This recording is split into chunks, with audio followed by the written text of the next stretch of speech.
Alrighty, daily trading recap for Thursday, the 2nd of December, 2021.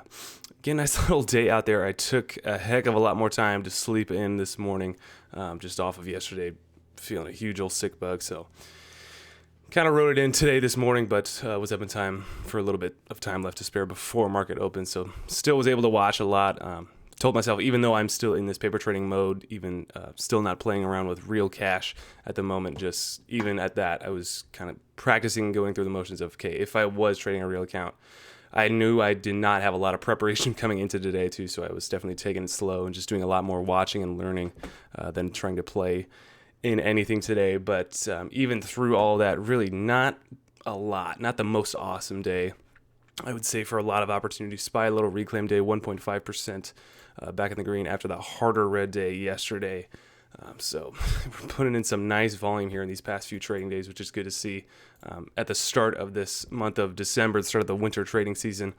But just tough to see, like Monaco mentioned yesterday too, we got the memers they dumped hard. AMC, GME not so much, but AMC, EXPR a little bit, just kind of fallen off very suddenly and not sitting good in the stomach to see that as we're coming into some of the hottest months for trading these types of memers, as more people are going to be on holiday break, winter break, got their phones, got the trading opportunities at their fingertips, and they're just kind of tanking. It's not pushing it towards more volatility, which is it's what the market is what we got to. We can't change that necessarily, but yeah, unfortunate to see that. As at least for right now, the signs are pointing towards it's not going to be crazy memer central again, as we saw in earlier this year. Is that the start of this year? Yeah, summer of this year. Wow, time flies. DWAC and PHUN also kind of moving as well a little bit from yesterday. From yesterday to after hours, PHUN kind of following it in the sympathy move again, but really nothing after that. After hours craziness, just kind of bleeding in this pre-market. Call it a little bit of a dip and rip here in the morning session that reclaimed VWAP after a tough little sell-off, kind of long fake out there, but did have a little perk above VWAP, but that was really all the action in it for the day. Had another little attempt to crack VWAP, but just perfect plummet off of that rejection, and then fun mirroring it pretty similarly, but falling off or grinding away to the downside a lot harder than DWAC did in this pre-market. So again, just unfortunate that no more volatility. Just keep these things going, keep them going crazy, keep them moving. Just wasn't in the books today. So mixed bag of sentiments all around the markets for what they were trying to express and what they wanted to do. And we got to learn from it and grow and adapt to what's being thrown at us. So just very few tickers I wanted to mention today. ABUS was a trader that I had on the day for the second day play. This was one that was, call it a little bit of a morning dumper from yesterday's, the first green day, where kind of I look at the morning session itself, high of days being put in at that first minute, and kind of an easier sit as a short. It reclaims to that $5 level, but holds that perfectly, and just nice little sell-off beyond a 10% profit opportunity to sit there as a short in that morning session, and continues to go crazy, slaps to a brand new high of day in the lunch afternoonish session, but then just fades and Willy Wonka W patterns just the whole day. So lots of volatility being put on this one, and it's these second day players that I feel kind of produce that are, especially I want to be starting to step in more and more, that sometimes they can produce, maybe they get this a little bit of a squeeze. Maybe there's just a little bit of juice left in them like there was today. But then it just becomes like a rest day, just kind of consolidation. It's tough to predict what they want to do. But for the most part, I feel the bias for where I want to be on these is short. And I'm certainly taking a lot more stabs on these ones. So like I mentioned in the introduction, I was not going to be willing to play a lot of these just because for how ill-prepared, how much prep work and scanning work I did on today. But knew I wanted to watch this one, and OMER was the other one I was watching, but that was just, nothing really came of it today. But anyway, I was very, very prepared to, again, play a top-picking kind of short thesis on this one. Judas Priest, did I pick a top? And oh my gosh, I was just like fist pumping this whole time because we get this, you get the hard sell off out of the gate on the morning session, does whatever it wants to do, then slowly kind of grinds away, comes back to VWAP, big squeeze with big volume here, gets to a new high of day above whatever this candle was. And then we get this little 1 to 2 minute little pullback consolidation. And how many times have I seen this time and time again, that where normally I would be saying, okay, well, it's an exhaustive volume top. That's just what the thesis I would be putting on for the short, the educational paper short of, oh, okay, well, if it breaks this high of day here, then I'll respect it, because, man, it would have taken a lot more volume in order to surpass that high. That's a respectable trading thesis, in my opinion, or whatever context I would use to establish that position earlier within this minute candle, getting a starter short position, even my full starter short position, to try and pick a top there. But of how many times these have just barely squeaked above that high after the 1 to 2 minute consolidation from a huge exhaustive volume candle push like this one. Time and time again, they just do that, rinse and repeat, and then just kind of perk a little bit more. Maybe it has some more legs in it beyond it. It goes, 10, in this case, 10 more cents, 5 more cents. Who knows the top end range, that if it squeezes out the shorts that obviously have stops at an obvious risk level of high of day. But that's every fiber in me was saying, just wait a few more seconds, just wait a few more minutes. I think this one's going to build a little bit more and put in a new high of day and offer another opportunity to get short, as that's going to be the actual high of day, top of day. And I had 521 just in my mind, just because to put 1 cent above this former high of day of 5.2, and it goes to 5.23. It shows here. I was off by 2 cents for that high of day pick, of understanding, gosh, it did get that exhaustive volume top, but it was just totally this fake out. So we get that nice pullback off of there, and I'm expecting it to just completely drop off, break the low of this candle here, start to pick up steam as it's starting to blow through VWAP, and then continue on to break to the low of day. For a second day play, that's asking of it a lot, I would feel, too, for farther drop off in price, for really what attention was there to be placed on this one today that would push it that hard down. But then again, the same sentiment too, that there really wasn't that much awesomeness else in the market. So there were a lot of eyes on this one today. Let's dollar volume, just for reference for me as well, $334 million volume I'm showing here on the charts.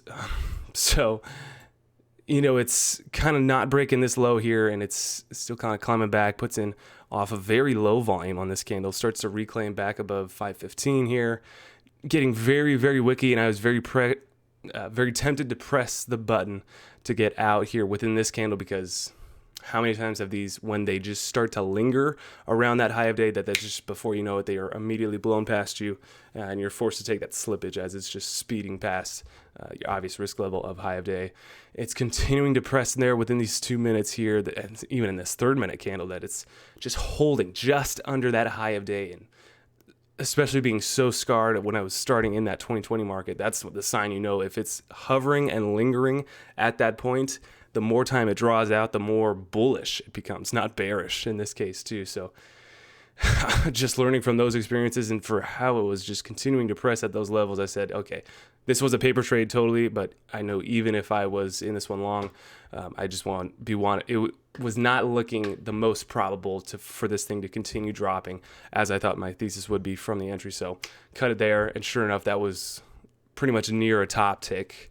Even though this kind of almost was break even of a trade, it was almost a perfect top tick for a cover there before it just immediately dropped off after that failure to break to a new high of day. Starts to, like I was saying with the trade thesis, start to pick up steam as it's breaking through VWAP, as all the longs, maybe even it did bring in a few more longs because of this little 3-minute candles of movement here, that it was starting to just cling just under that high of day, that drew in a few more longs that made it bleed this much harder on the downside there, which maybe wouldn't have happened if it didn't have that little consolidation window. But just, and yeah, even if, I'm going through the motions as it's starting to drop off, even if I had not covered, I would have definitely been taken off into 482 as it was kind of holding around there for a little bit. And then maybe I was selling half or 3/4 of my position there at that point, and then taking the rest off in the 470s as it was breaking these lows here. So it's just tough to see this thing continue to drop and goes all the way to 4.3. But again, too, I have to realize and put that in with everything that, yes, it did go a heck of a lot farther than where I was, but I certainly would have been out anyway. And it's just another learning lesson and experience in all that, man, went a lot farther than I even thought it was going to go. But I was sitting on the sidelines just watching it do what it do. That's trading in. Again, I'll never regret being on the sidelines while this thing goes in my favor versus being in it and it going rapidly against me, taking a huge amount of slippage as it's starting to spike to 5.4, 5.6 before I can even get my hand on the trigger, before I can even get filled. Then it's going to halt and all this more craziness to come out alongside of it. But great experience nonetheless.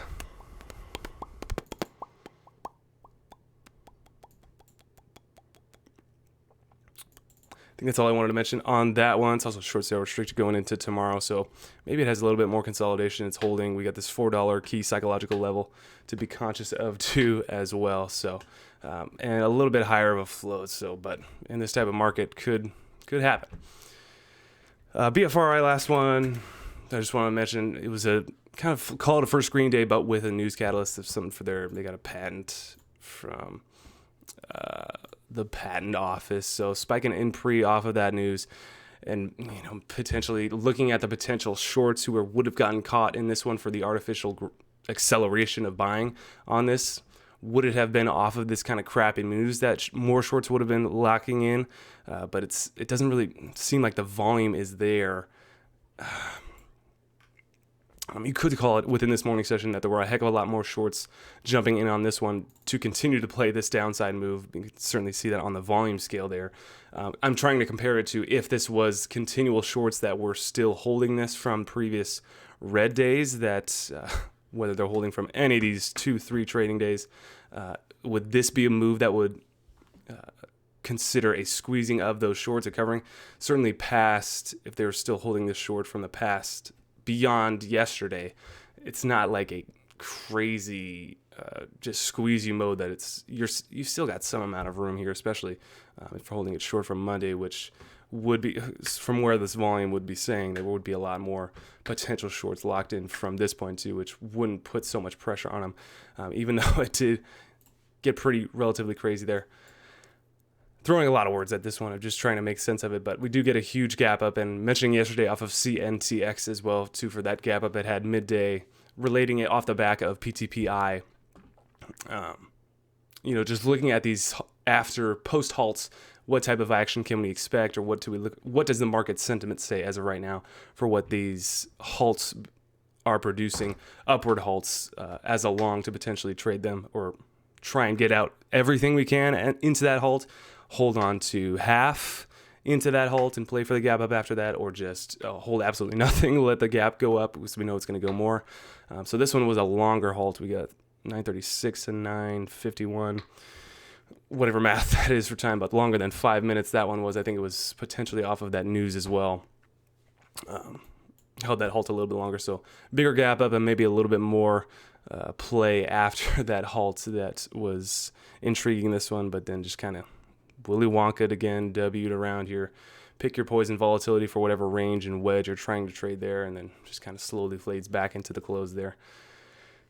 So that was, these are the kind of spectacle charts and spectacle trades that it's, do you take these ones as hard lessons to learn from, as hard textbook trades, or do they just kind of almost black swan, not a full black swanish, but this kind of standout charts of just like, okay, well, if it's this kind of crazy, this is what you can expect, because not everything is going to be so cookie cutter fitting the same thing, which I try to do a lot with. Okay, we're looking for the same sector, looking for the same type of float range, looking for the same type of news catalyst, same type of form or sketchiness on the daily. I like to play those types of patterns repeatable time and time again if they're happening in the same in the same market environment. Versus these ones, it's like, okay, how do we learn from this one? How do we grow from this one? Is this just a when stars line up coincidence that this is the reason why this happened, or what's the ability to learn from this one in a sense? So just continuing to go through all those factors again and again, but of course I got to mention it for the day as well. That is all I had. I got to mention market volume as well too. I think I forgot to mention that in the beginning just for reference. NASDAQ $282 billion volume, NYSE $379 billion volume. Good to see there. Lots of dollar volume in the NYSE. And then OTC is $2.7 billion volume as of just under 2 hours after the close here. We want to see some more dollar volume everywhere, not just in the NYSE. Continuing to keep ARDX on a watch for, again, kind of relating it to BFRIs. it's just one of those grinders, one of those continual movers. Do we learn from this and try to apply it to something else, or does it become similar to like an ISPC, or I don't even want to stretch it as far as like an AMC or a GME, a memer type of sector move, but how do we box these? How do we label these charts? How do we go about processing them with the volume that it was producing on these days, the type of price action that was coming out of it, the after hours moves that are coming as of today? Lots of learning to do from, there's no better word to describe it, I think, than the word spectacle, to being able to watch and try to get a hint to understand of how are these things being moved and how are they working that way too. So just continuing to watch. I want ARDX, OWUV in the OTC sector now. Like Chris mentioned too, great second day play, and certainly going to have to keep more and more of these on watch if this OTC sector starts to produce that sentiment again and again, which especially on this one, I feel like it's been a little bit of a while since the last good second day play I saw. I feel like TGHI, the start of November was kind of one of the last ones. Maybe there was a few in between there, but looking for a panic on this one tomorrow, potentially, hopefully, if there was enough volume in it these past 2 days to produce any bag holders that would be panicking out tomorrow to bleed this one for a dip buy opportunity. Hopefully right out of the gate, hopefully within that morning session, to see some pure, beautiful, nice price movement. But I'm going to say it's a less than 50% chance that happens for how little we've seen any beautiful panics like that happen on these kind of parabolic movers in the past 6 months of trading. But looking at TGHI for the OTC sector too, I'm not in love with the price action here for just specifically these dojis. It was only like 1 million something dollar volume I saw today, $1.6 million volume I'm showing. So gosh, yeah, tough to say that it's beautiful or it's liquid enough for me to be enticed by it, but beautiful little daily here. We'll see.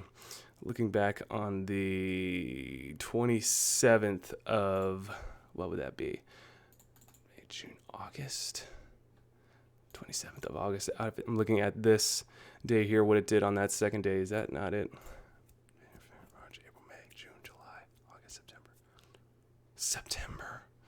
September 27th. Let's see what she did on the second day, just looking back for reference on what it did. So potentially going to get a slow little grinder. It's not going to be just an immediate like green, slap you up, just looking at what this chart says, but could be a nice little production of price there on a second day play, pretty similar to what it did for its first day today, closing very decently strongish, a little bit of pullback off of the high a day. But we'll look for that respect of, we got 42 level to sit on, as well as maybe potentially this low of 41 as a point of support. If it starts to do any amount of pullback or any amount of just support seeking within the first few minutes of morning volatility, any profit takers that were holding this overnight, that could be a nice little second day play on that one, TGHI. That is all I had for the day. Again, just continuing to learn, continuing to grow. I'm certainly going to get on that monthly recap to discuss more so where I'm going than where we were in the month of November, because that month of November was just one of the worst, just data-wise, mentally-wise, just stuck in such a rut. But we're experiencing such nice growth as of right now, continuing to expand my horizons. And it's funny enough that's what my monthly goal for this month of December is going to be with each of these trades, is not completely forgetting about the P&L, but just totally redirecting my viewpoint as a trader, because what I was doing just wasn't working. Data-wise, mentally-wise, it just was not panning out whatsoever. So we're taking far more steps, wider steps to understand, okay, I need to look at this a lot differently. The charts themselves, trading themselves, maybe preparation, what I'm doing on the day. So I think we're definitely taking some nice steps in that direction, dealing with the little obstacles that are thrown at us, like the sickness from yesterday. So we're powering through those, getting through that, but love it. Can't get enough of it. Thank you guys for watching. We will catch you guys on the next one.